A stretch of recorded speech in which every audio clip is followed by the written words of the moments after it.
commenting on blogs is a really interesting phenomenon, and I'm trying to do it more myself. I think that that's an area where bloggers and people don't see as good an opportunity as it could be. So I'm trying to get the bloggers on my team to think about more, you know, if you kind of set a ratio in your head of 1 or 2 blog posts, and then you turn around and at least do 1 rating on somebody else, it does a couple of things for you.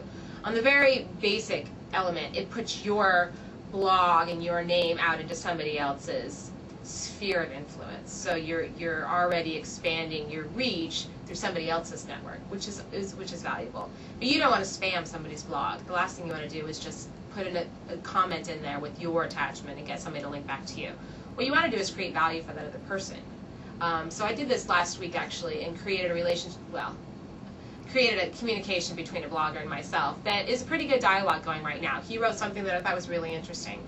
So I said to him, you know what, I'm going to comment on yours. I think it's really interesting. And then I'm going to track back to mine. And he was really appreciative of that for 2 reasons. He said it gave his blog an elevation. So he got more response from what I wrote. It happened to be something to do with Microsoft, so I wrote back and gave my opinion on what it was that he did that was great and what I thought Microsoft could do better. And then I actually tracked back to him on my blog and said, hey, here's a really interesting blog post. Bang, put the link, and let me tell you why. So I commented on my own blog about it so that I was able to get that information in my blog, but also put it on his blog. So it gave him some sort of ongoing discussion about something that he wrote that I thought was really interesting.